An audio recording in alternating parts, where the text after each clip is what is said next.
I'm going to now do our roll call. Counselor Waldman, Here. Here. Counselor Parker, Counselor Murray, Here. Counselor Burkett, Here. Counselor Knight, Here. Counselor Lucero. Here. All right, thank you, everyone. I'm now going to have a motion to approve the agenda. So moved. Second. Thank you. I would like to propose one amendment, and that is that we would like to propose that item 1 under new business, which is consideration, action, and approval of amended accounting policies and procedures, be postponed until the next meeting, only to allow it to be given to all of you in its final form and for a final review by the our attorney. So if that amendment, is that amendment acceptable? Move that we amend the agenda to remove item 1 from the current agenda. Second. Thank you. Is there a second? All right, thank you. So now with that amendment in place, can I have a vote on approving the agenda? Everybody in favor? Aye. Aye. All right, thank you, everyone. We're going to move into reports, and the first thing is I get to call out a couple of local heroes, and I definitely see Susan Dolly and Sarah Pastore and some other people here from Village in the Village. Susan has been called out by her fellow members of Village in the Village for doing a really outstanding job. Village in the Village, as you know, is a not-for-profit group that helps seniors to stay in their homes as long as possible. It offers equipment. In fact, they just finished a permanent new home, which our own fire chief helped with, along with monies from Main Street and Intel and others. And they also provide transportation to medical appointments and all other manner of help so that people here can stay in their homes. And she did an outstanding job for all of us and for all of her members in the village. And for that, we would like to recognize her as a local hero. And I can see her name, but I don't see her face. But here's to you, Susan. Keep up the good work. Thank you. Thank you. So much. You're welcome. And the other person that we want to call out tonight is Josephine Darling. Josephine Darling is a long-term resident of Corrales. She's an amazing advocate for children, was a children's librarian for many years at Corrales Elementary. Also really the instigator of the Reading Buddies program, which helped so many kids. It tagged an older kid with a younger kid, helped them to read. And also the Corrales Library was able to collaborate with Josephine for many years. But the reason that I want to call her out today is for a very kindness that she and her husband did by bringing portable heaters down to our vaccination pod last week when it was so flippin' cold. And it's just the kind of really kind act that I think deserves a shout out. So here's to you, Josephine. Thank you. And I'd like to now move into our administrator report. Ron? Thank you, Mayor. And a couple items I want to mention this week.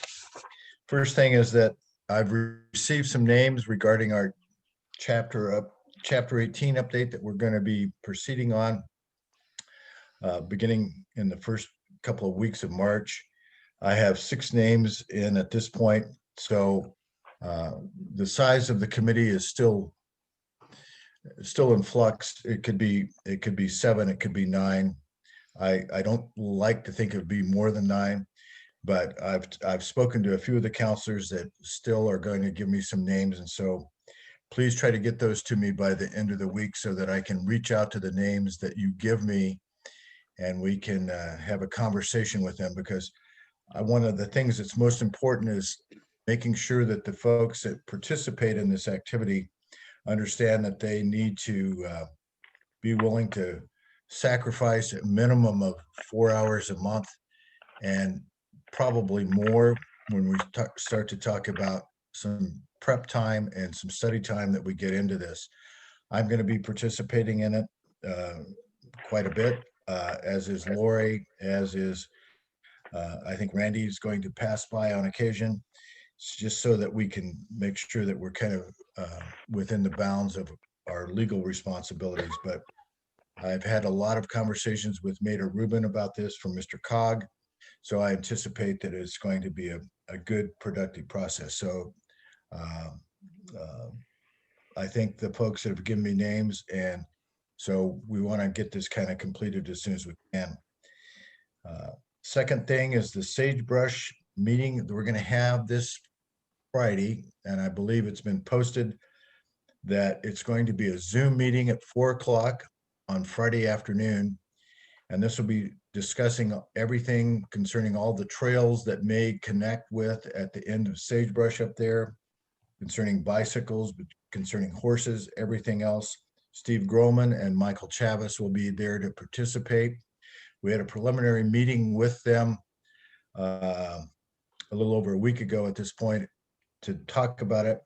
And so with the help of Councilor Woolman, we anticipate that we hope that we'll get some good participation at 4 o'clock this coming Friday afternoon on Zoom.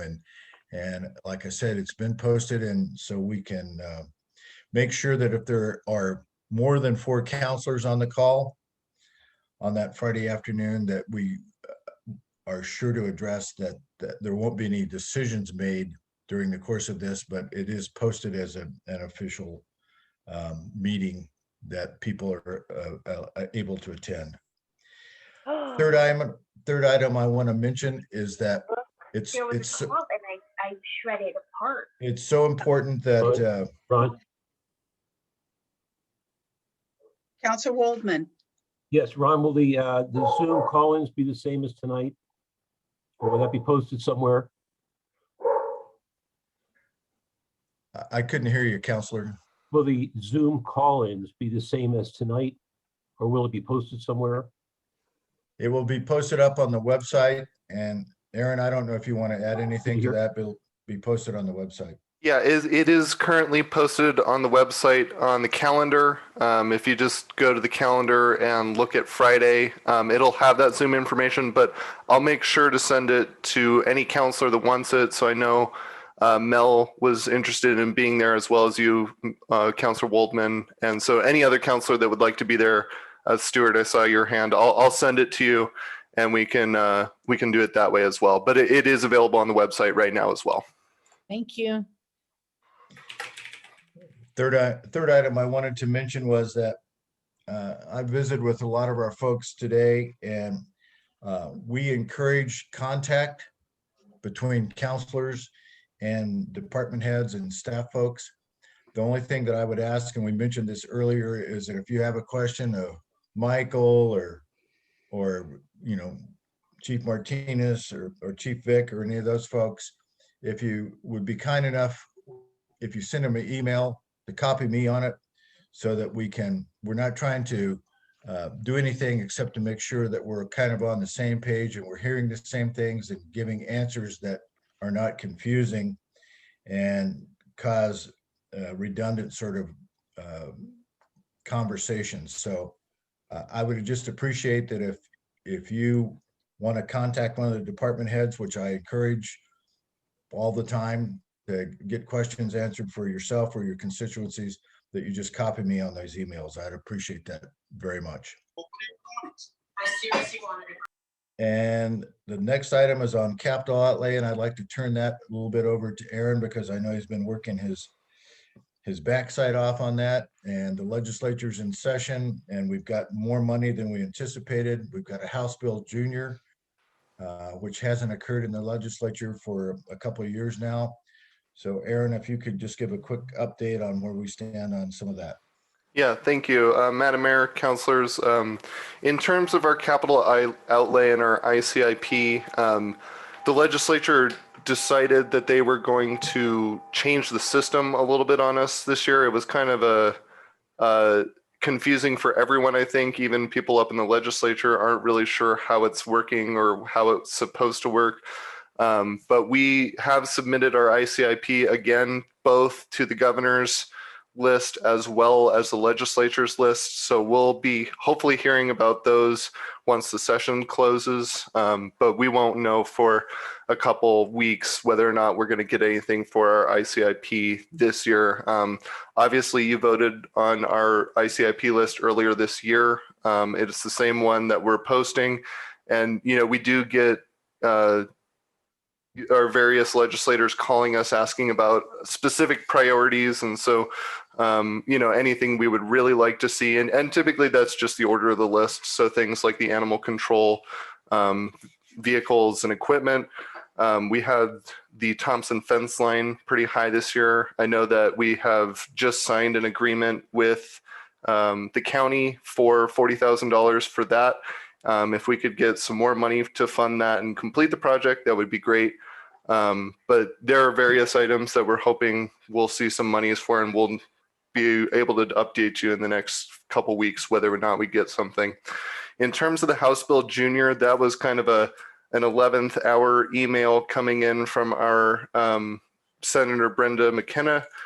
She let us know that a House Bill Junior was going to be taking place, and I believe that was last Wednesday, and said, well, if you can get something to me by tomorrow, then we can get it included on the list. So we'll hopefully be getting $50,000 coming from the House Bill Junior. That will be tagged for Parks and Rec repairs, and hopefully for the bathrooms specifically, so that we can get those things repaired, because they have been causing an issue, especially in the past few years. And if we do have some extra leftover money from that, we'll have to kind of play it by ear. But with that, I can pass it back to Ron or Stan for any questions. One of the lessons that we've learned through the COVID is to flush your toilets if they haven't been flushed in a year. So that may sound kind of crude, but it's good advice. With that, I'd like to ask Randy to talk a little bit about some financial aspects. And one of the things that Councilor Murray was kind enough to bring up regarding item 1 on the agenda tonight. And I want to make sure that we get some good legal reviews as we look at some of the financial planning, financial issues as we go forward. So Randy, if you've got a quick thought on that, I'd appreciate it. Thank you, Ron. I had helped Raina, and Raina's put a tremendous amount of good work into this. And I had helped her with a few specific items early on. But when we had discussed this, we realized that there were a whole lot of issues that were going to be of a permanent character for the village in this policy that were very substantial. So we will definitely rely on Raina for her financial expertise, but for any legal issues that may arise between this policy, other policies, or other state laws, I'm going to give it a look just to make sure that we aren't going down a path that's going to lead to issues in the future. So with that seemed like a good plan to bring this back, and I will review it with Raina's help. And if we come up with any issues, we'll get those resolved before we bring it back to you. Okay. Thank you, Randy. And Yes, Counselor Knight. Myself. I was under the impression that most of the software that Raina uses is maybe from the state to help with, regulations and to make sure we do it right. Is that correct or no?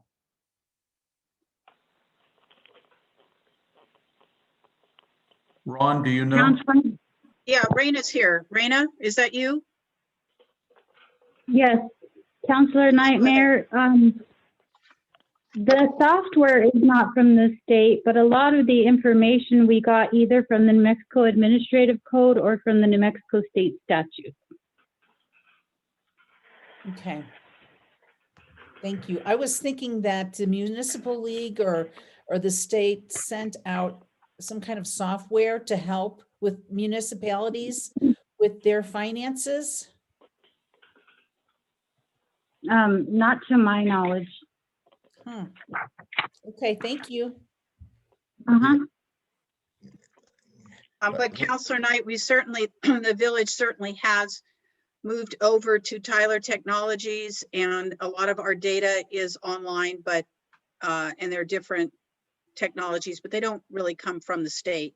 But our policies, we are happy that if there is something at the state side, a state statute, that's something that we should be following. So, you know, that's what you're seeing in these new policies or updated, amended policies. And I think after this year, there will be, of course, with all policies, you always want to make sure they're current, but anything we do from now on won't be as onerous, right? It'll be less work because it's just been a lot of years since it's been really looked at. Okay. And if I may add, Counselor, and not in a way of saying anything, that sometimes there's some inconsistencies even between Department of Finance and Administration, DFA, and the LFC and the legislature on the way that they analyze things through different types of software that they use. And that's just something, unfortunately, that's been going on within the state for a number of years. So, but the thing that the mayor said is also very important, that we have with the inclusion and integration of Tyler software, we are striving again to make sure that we have consistency within the village so that it makes it more of an interactive thing, both for our staff and eventually for the public, so that they can see what we're doing financially. Thanks, everybody. Thank you. That the last thing that I want to ask for is for Tanya to give us a all things COVID update, if you would, Commander. Thank you, Mayor, Council, Administrator Curry. Updates on COVID. We are still having COVID vaccination sites on Thursday at the rec center. We will be moving to all day on Thursday on March the 4th, because that will be our 4th set of vaccinations. So we need to bring in second dose vaccination that day, and we'll be continuing with first dose vaccination that day. Village staff is still really helping and supporting that. It is still a Department of Health operation. I've got all of our paperwork in, hoping to get our own operation, because I'd really like to be, our rec center, I think, can do a lot more than 200 or 300 a day. So I'm still working on that. Sandoval County, as of 8 o'clock this morning, they pulled data from yesterday. So ending 2/22 had given 35,562 vaccines out. Our total population that they estimate is in the vaccination age group, meaning above 16, is 117,000. So right now we have vaccinated 20% of Sandoval County at least twice, and we have 10.4% of Sandoval County people vaccinated at least their first dose. Corrales, we pulled numbers. The mayor wanted some numbers on Friday. Corrales has 5,074 people registered to receive the vaccine. And our population on our last completed census in 2010 was 8,329, with 15.5% of those being under the age of 18. So we have got an amazing amount of Corrales residents that have registered. We're still doing a registration push, trying to get more people registered. We did another article in the Corrales comment. Yesterday I received 118 or 119 phone calls just on registration. Out of that, a lot of them were completely registered, but we did find about 5 that were not completed. One of those people, right after I finished updating the registration, was able to get a site to go get vaccinated. And then when I was looking at theirs, there had been multiple people who had received codes to go get vaccinated and had not realized it. So then I went back in the evening last night. I was talking to a couple of people at like 9 o'clock last night, having them go through their email and stuff so I could get them registered for vaccine. Today we did 165 up at Sandoval County.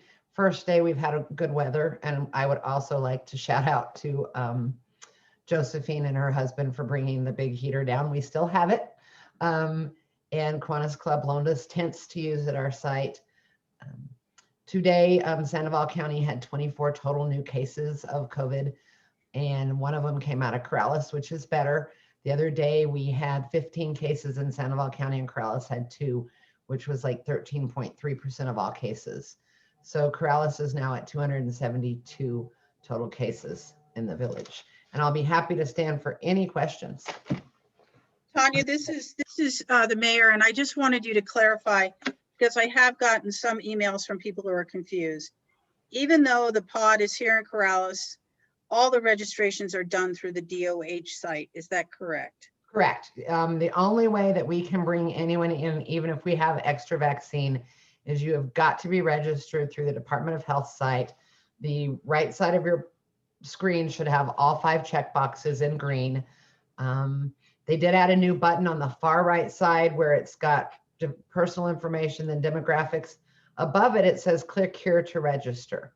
If that's lit up on your site, you've gotten an event code somewhere. You need to go find it. That was a really nice thing that they added because it gave me that tool. I'm working with a family and the gentleman's 95. And I called him last night at 8 and said, I hope I'm not calling too late, but your box is lit up. You have an event code somewhere. I got him registered for an event. Had another person when I was updating theirs, because not everyone calls me and says, take me off your wait list. So I try to go through them and find out. I texted another person, if you're up, you have an event code. And I got, no, I don't. And I like, yes, you do. And she was like, oh my gosh, I do. So you gotta, and you really get, when these event codes come out, you get 5 to 10 minutes. It's really hard, and it's harder on the senior population because those younger kids and us that walk around with our cell phones all the time, we get a text message and we go, oh, I can register.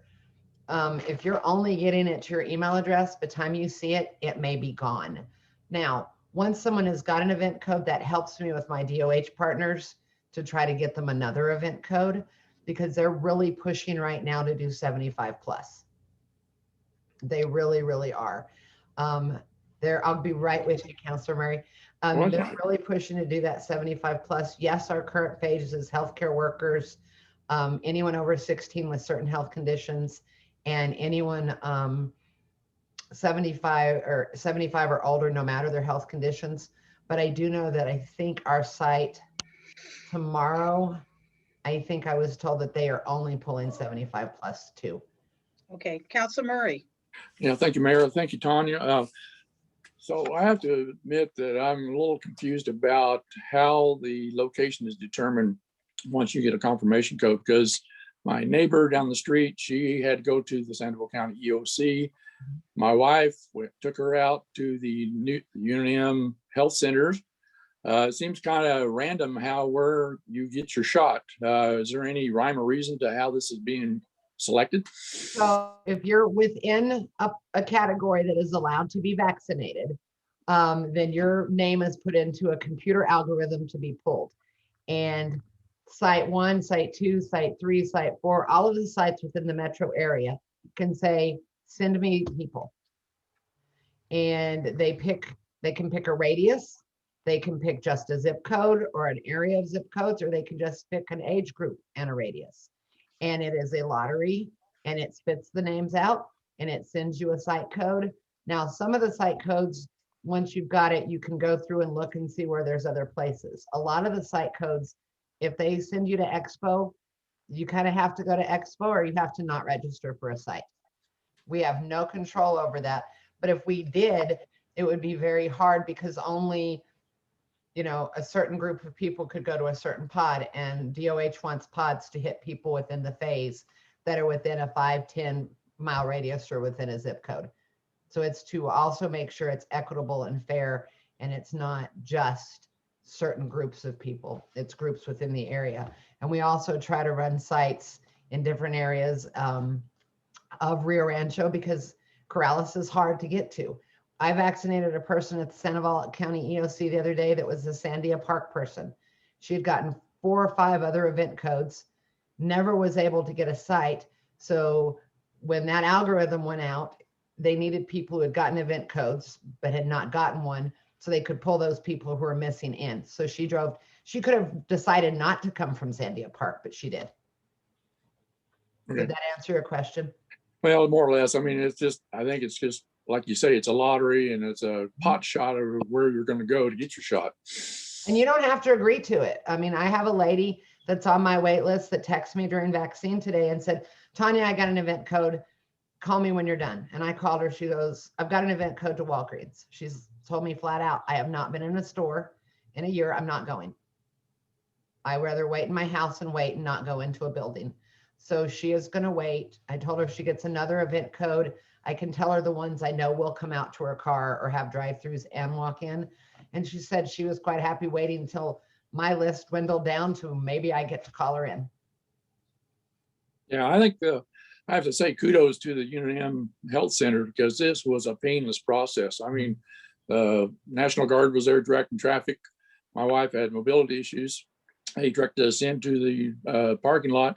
She didn't even have to get out of the car. You know, it was just really, really sweet the way they had it all set up. I think they were handling people about as efficient as you could. I mean, if you were in the military, you know, how you lined up and got your shots. I mean, this was just fairly painless for my wife. So I really have to give them kudos for that. They are going to run one at Cibola High School tomorrow. Tomorrow, we have quite a few Corrales citizens going there. They do not, I checked with DOH, they're not going to offer a drive-up location for that. UNM has got another one they're trying to put together out at the UNM site, but they're still down. I'm looking at my schedule. They're still down 5 vaccinators because they scheduled that one, and I don't think they realize there are about 4 other pods going on. So it's also hard sometimes to get vaccinators into those, but no, they do run a good show out there as well. Are there any other questions for Commander Ladin? Well, I would like to thank you very much for all your efforts. You're welcome. And before, you also have department reports and board and commission reports. If any of the counselors have a question directed to the materials in the packet, I would like to also tell everyone that we received a resignation from the Bosgate Commission. So if anybody here has someone they would like me to consider for that, please let me know. Are there any questions regarding item 3 or 4 under reports here? All right, seeing none, I'm going to move us on to the counselors forum. This section is for information purposes only, not for discussion and debate. To inform the governing body of an issue or concern that would not be addressed on the agenda during the business session. Do I have any counselors who have something for the forum tonight? Counselor Murray, sorry, I got you first. I'll get you, Mel and Tyson, yes. Thank you, Mayor. I just want to have a discussion maybe the next meeting about finances. I've noticed that Raina's reports that were down somewhat on the gross receipt taxes. So I would just like to see a discussion and see where we're at. Sounds good. Counselor Knight. Yeah, I don't know if it was last meeting or maybe 2 meetings ago where someone mentioned that when looking at chapter 18, they're only going to look at things that are already in there. And my concern is that I hope we're able to add things in chapter 18 and not just tweak things that are already in there. Because I know there isn't anything about abandoned property. And I also would like the committee to address in the commercial zone cluster housing. Okay, thank you. Counselor Parker. Madam Mayor, commissioners, or councilman, I had an interesting conversation, a pretty lengthy one, about some concerns about developments happening in Corrales with regards to how they are enclosing the properties with a wall or fence. And I believe that this was a topic that you all talked about a while back before you all were nice enough to let me hop on board with you. But anyway, I just wanted to put it back on the radar, and maybe it's something that can be addressed with this stuff happening next month. Absolutely. So I have 3 items that we'll follow up on: a GRT update, things to be included perhaps in the 18 review, abandoning buildings, cluster housing, and then a discussion regarding walls and fences. All right. Aaron, do we have anything for the Corey Leños Forum? Yes, Madam Mayor, we did have the Corrales Equestrian Group sign up, so I see Janet there, so go ahead, Janet, and I'll give you your 3 minutes here. Okay, thank you. Mayor, Council, Administrator Curry of the CEAC would like to thank you for keeping the crosswalks on Corrales Road on the radar. We continue to feel that this is an extremely important priority for the village.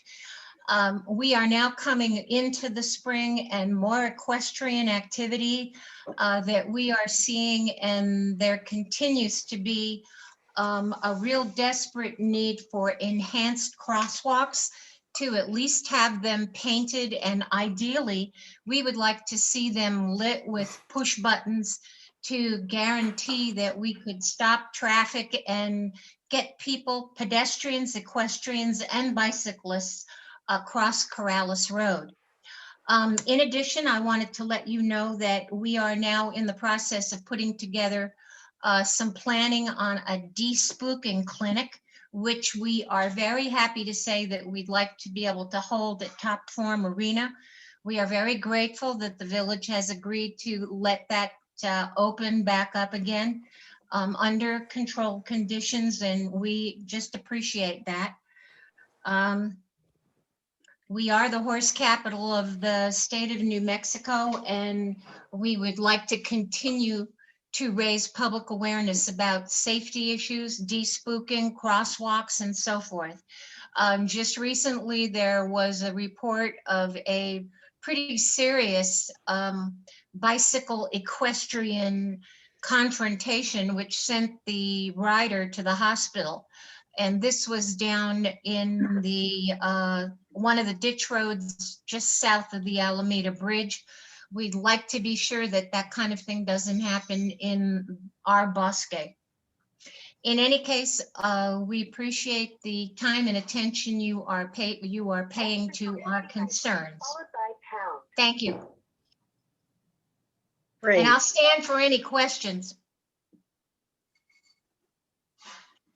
At this point, I think I was told by Ron that your group is probably going to bring a presentation forward at a future meeting, and I think that's probably where we should leave it tonight. Okay? Yes, we would like to make a PowerPoint presentation highlighting our concerns about crosswalk safety. Thank you. Thank you. All right. Do we have anybody else? Do we have anyone else for the Coriolanus Forum, Aaron? No, Madam Mayor, that was it tonight. Thank you so much. All right, we're going to move on to our consent agenda. All matters listed under the consent agenda are considered to be routine by the Village Council and will be enacted by one motion. There will not be separate discussion of these items. If discussion is desired, that item will be removed from the consent agenda and will be considered separately. Do I have a motion to approve the consent agenda? So moved. Moved. Do I have a second? Second. All right. Any discussion? All right, I'm going to then have a motion to approve those minutes. I'm going to take our voice vote. William Waldman.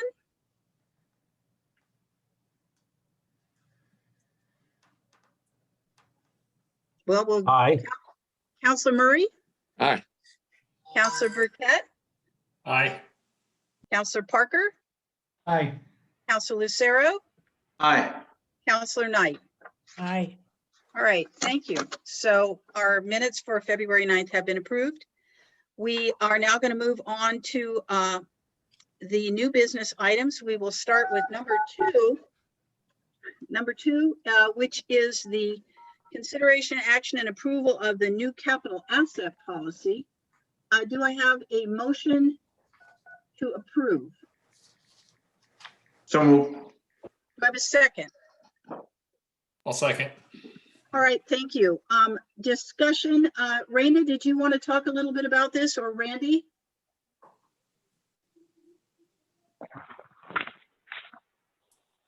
Mayor, I don't have anything to add.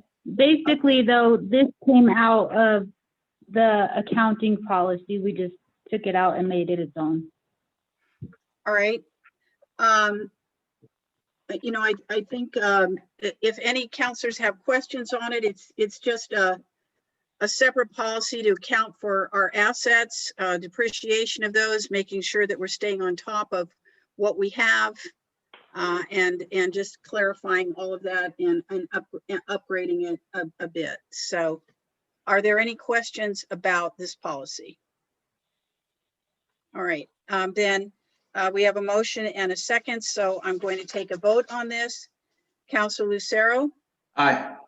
Counselor Knight, Aye. Counselor Parker, Aye. Counselor Waldman,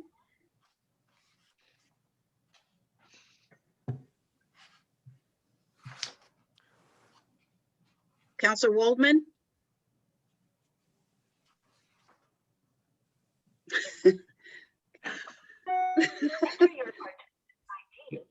Yeah, Counselor I'm having Waldman? real problems with my internet.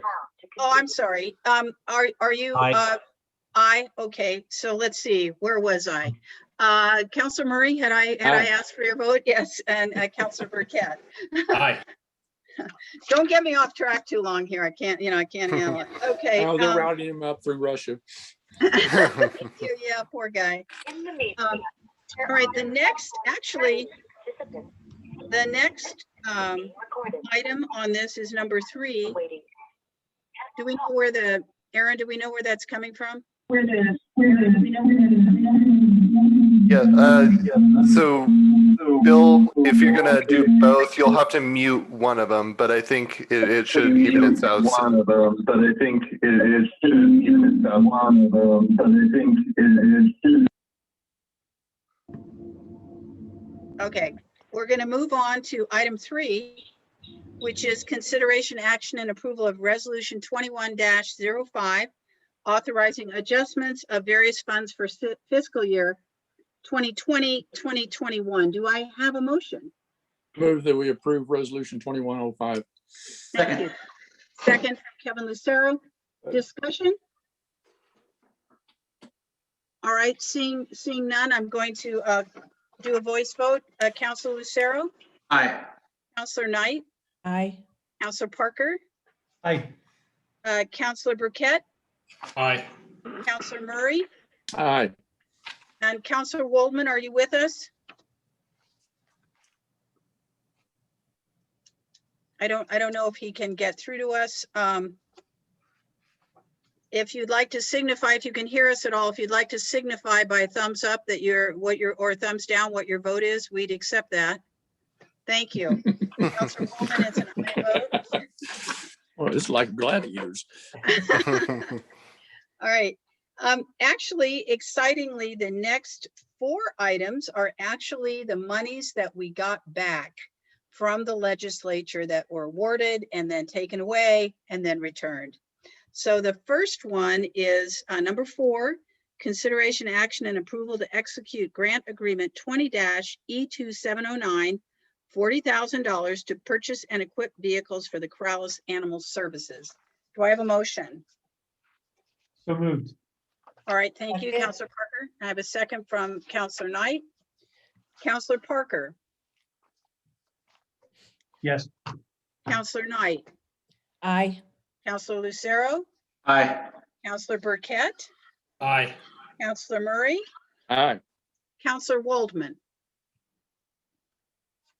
Thumb, Counselor Waldman? Wait, move your thumb over.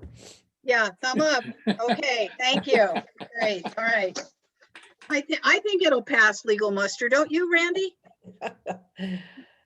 I think it was beautiful. I think we should do that all the time. I know, exactly.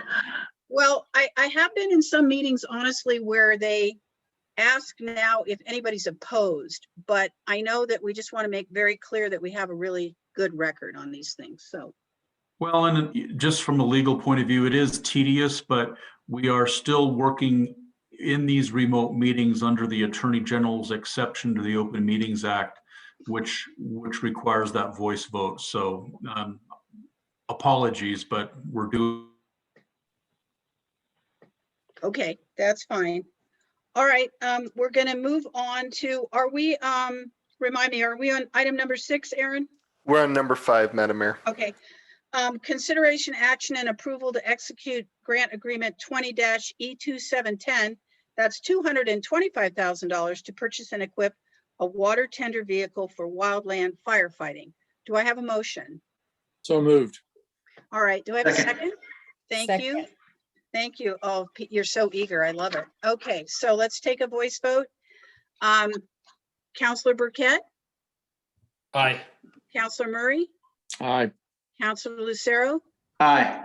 Counselor Knight, Aye. Counselor Parker, Aye. Counselor Waldman. Ah, there he is. Thank you. Thank you so much. All right, item number 6 is consideration, action, and approval to execute grant agreement 20-E3411. That's $325,000 to plan, design, construct, and equip water lines and water distribution systems for fire suppression. Do I have a motion? Motion to approve. Thank you. Do I have a second? Second. Thank you, Counselor Knight. All right, Counselor Burkett, Aye. Counselor Murray, Aye. Counselor Lucero, Aye. Counselor Knight, Aye. Counselor Parker, Aye. Counselor Waldman. Thank you. All right.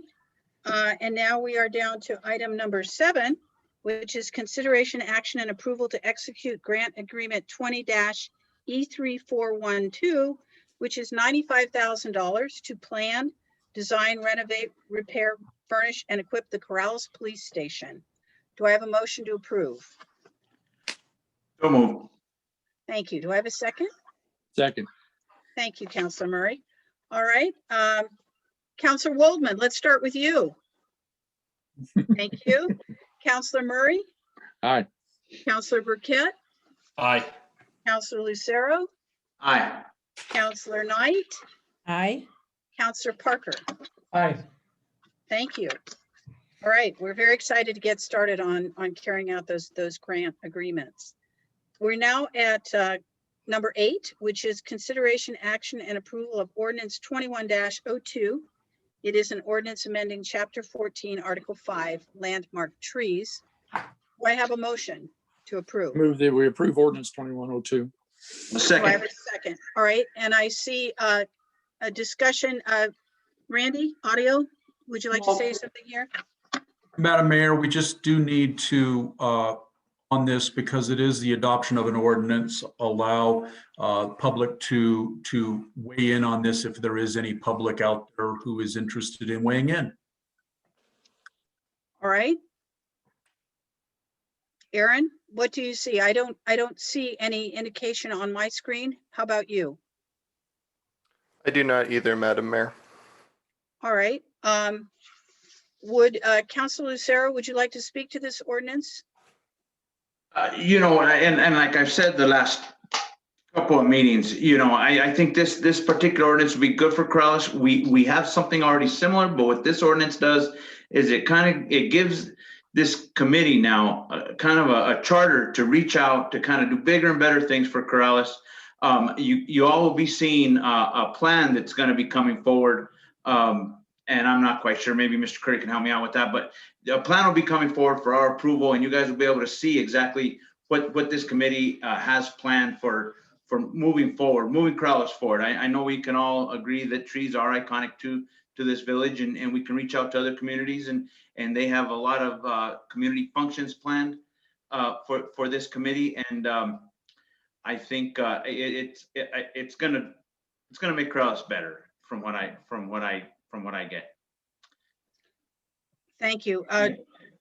Village Administrator, did you have anything you wanted to add? I would just like to thank Councilor Sarah for his efforts on this, and the emphasis here is education. And we're all aware of the drought that we're in. We're all aware of the possibility that the Rio Grande will be running dry this summer. But I think all that being said, that puts more emphasis on the fact that this committee that is going to develop the plan will be focused on education. And that's what Councilor Lucero has emphasized through our discussions that we've had. So with that in mind, I think I think we're making a good step forward. And I think also, Mayor, it gives the governing body and you a chance to perhaps get some fresh eyes on this idea as we go forward and appointing a set of fresh eyes to this membership of this commission. So I think it's a good deal with the focus on education. Thank you. All right, if we're ready. Yes, Councilor Parker. Madam Mayor, councilors, just a thank you to Councilor Lucero for his hard work on this as well. But maybe because this is an ordinance, when we do the vote, we should say out loud that maybe the record should show Councilor Volman's has given his thumbs up on it, so that there's a paper trail of his thumbs up. Are you sure you weren't a lawyer, Councilor Parker? You know, inaudible response, that kind of thing. All right, I'm going to take the roll call vote. Councilor Parker, Aye. Councilor Knight, Aye. Councilor Lucero, Aye. Councilor Burkett, Aye. Councilor Murray, Aye. Councilor Waldman. All right, let the record reflect that Councilor Waldman's thumb is up, signifying that he votes aye. Thank you very much, everyone. So we're going to move on to confirmation of appointments. Tonight, we have a new member of our library board, Gail Chenoweth. And I'm very happy to have her. And I think you can see from her application and resume that she has a lot of experience that I think is going to bring good things to the library board. So do I have a motion to confirm? I move that we confirm Gail Chenoweth on the library board. Thank you. Do I have a second? Second. All right. Thank you very much. Councilor Waldman. All right, Councilor Waldman is signifying a thumbs up, showing that he agrees. Councilor Murray, Aye. Councilor Burkett, Aye. Councilor Lucero, Aye. Councilor Knight, Aye. Councilor Parker. Aye. Okay, you can only vote aye once, Councilor Knight. Shucks. Sorry. Shucks, I know. All right, so thank you very much and welcome to the library board, Ms. Chenoweth, and we will have Aaron, our clerk, send out a letter welcoming you to the board. I think we have several future agenda items that I probably mentioned after the counselors forum. We'll have an update on GRT. I'll get right to you. Something about what's going to be included, abandoned buildings or cluster housing, some discussion or something about fences and walls, and Councilor Murray. Yeah, thank you, Mayor and councilors. I have forgot to mention this back at the councilor forum, but Randy, do you know what the chances are going to live meetings? If we move Sandoval County into green, is there any possibility of that happening, or are we going to stay on Zoom until this is entirely passed? Haven't seen anything that has given us that answer yet. We are all, I think, hoping that if we get to green, we're going to have more flexibility. We do get, I think, with green, a larger number of people that can congregate together. But the problem is, and we are not included in a lot of those calculations because we are an essential service that is accepted from that rule. But given what has been going on and the fact that members of the public would be coming in, being there in large number, that's what holds us back. So I think what's going to happen is there's going to have to be a look at this from both the Department of Health and then the Attorney General to say when we're going to be able to start doing live public meetings for all of our entities. So don't know yet. Okay, thank you. I wanted clarification maybe to see what possibility was. We'll get there. We're going to get there. We're just not quite sure when. So are there any other ideas for future agenda items or announcements at this time? All right, seeing none. Madam Mayor? Yes, I'm sorry. Just real quick, councilors, Mayor, you received an email from me today confirming the appeal hearing of the variance on March 25th at 3 p.m. So that is set in stone. We're going to try and hold that to, we won't be able to delay much longer if something comes up just based on the rules of making a decision within 60 days. So just keep that on the mind. I will be sending out a reminder, and hopefully I'll have a packet ready, at least a week before that, but certainly by the 22nd. Thank you very much, Aaron. Mayor, can you hear me? Yes, I can, Councilor Waldman. Wow, it's beyond the thumb time. Just a couple things I thought I might put for future items. One is the Salsa Park. We have a water control system on the north side. On the south side, we have piles of dirt and asphalt. And I'm wondering if there might be something we can take a look at in that realm. Number two, I haven't been able to talk for a long time, so I'm going to throw some stuff out here. This year is the 50th anniversary of the incorporation of the village of Corrales. And I'm not sure we've had any discussion how we might take note of that. Rio Rancho is doing a lot of stuff on Facebook with cakes and things. So I think it's time we maybe take a look at that. And the third thing would be a discussion on somehow improving broadband in the village. I'm having problems. My constituents at the top of Sagebrush have absolutely no broadband. And I think really it's time for a serious discussion how we can address that in a community that really depends on it a lot. So I've talked with Xfinity and they're looking into it, but that's something I think we should really pursue if we can. And that's it for now. Thank you. Great, thank you. All right. If there are no other items, I would entertain a motion to adjourn. I move we adjourn. All right, thank you. Okay. Second? All right, we're done. Because I doubt there's going to be anybody. Yeah. Everyone We're outta here. has their thumb up signifying